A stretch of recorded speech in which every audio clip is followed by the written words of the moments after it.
Hello everybody, it's old Shazizz here. I'm not sure how long this video is going to be. Might be short, might be long. Just depends on how it comes out.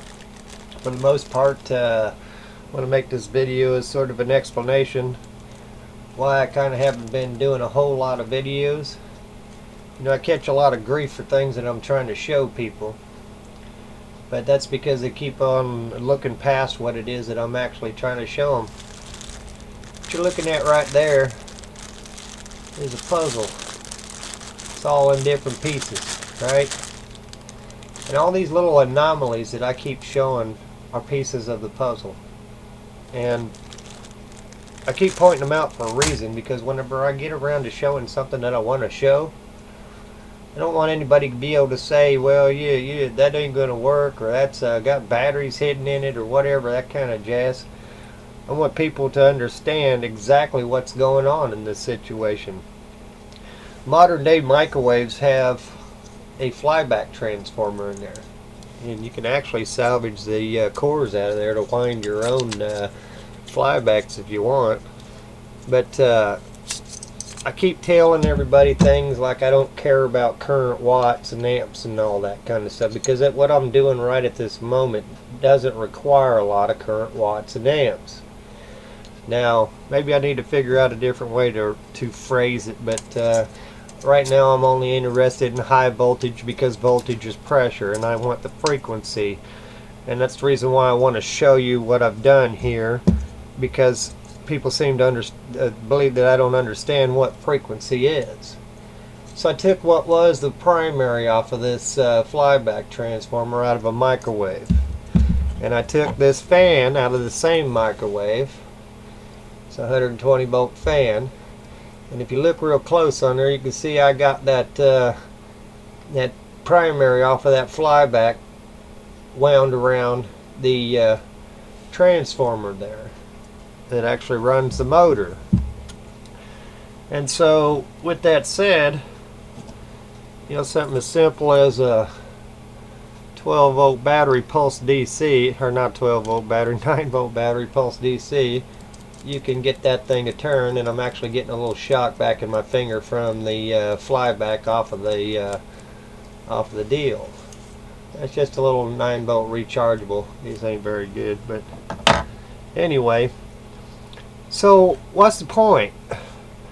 The point is, I do understand electricity. I understand frequency. And I'm going to try to show you this. I'm going to have to probably change some lighting here real quick.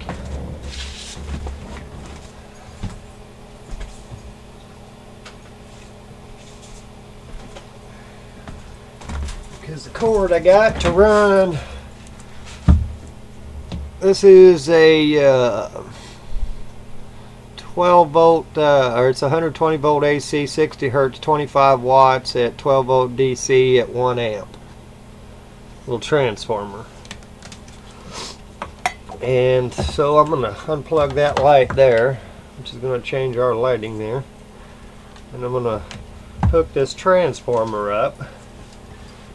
And what I got here is a flasher relay, buzzer switch, whatever. You can get these, there's tons of different ones, they'll all do the same exact thing. And I'm going to take and I'm going to hook my negative on this side right here. I'm going to hook my positive. I'm going to hook my positive on this side right here.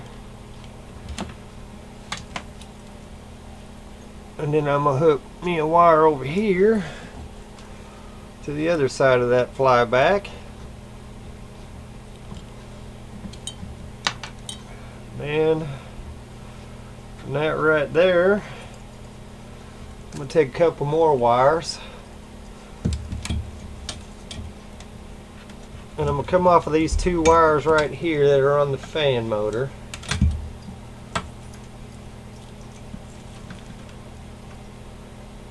I'm trying to speed this up so that I don't bore you, and I'm going to put one on the side of this fluorescent bulb there, if I can get it to stay.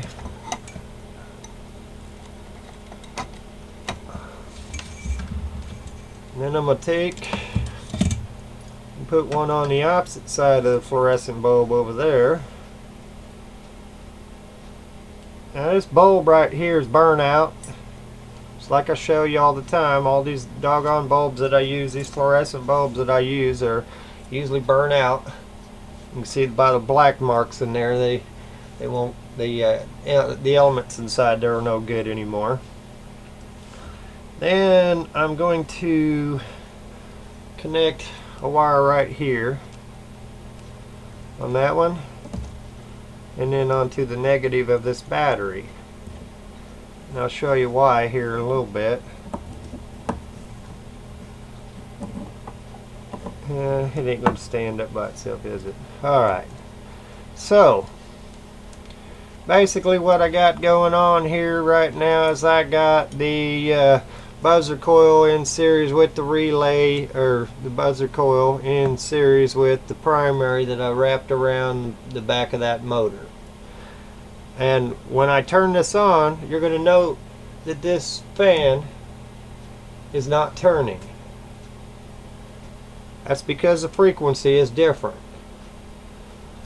Alright, so watch this.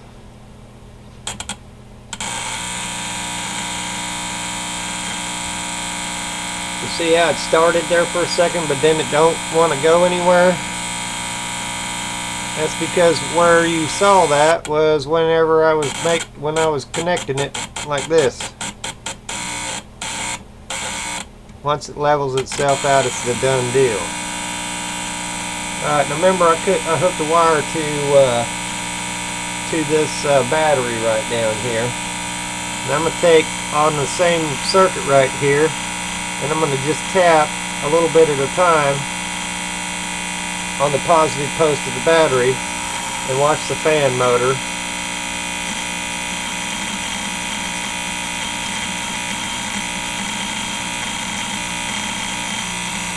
Alright, now what you see going on there is two separate frequencies running together. Of course now you can see that it's also interrupting that light bulb as well.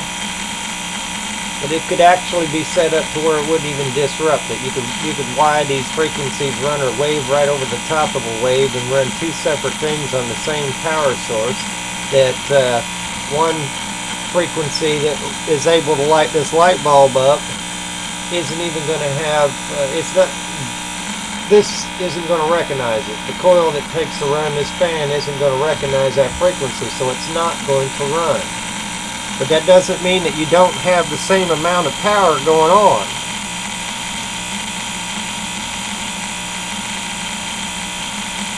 So, for those folks out there that like giving me a rash all the time, tell me I don't understand what it is that I'm talking about. If you stop long enough and understand that I'm just trying to show some of these.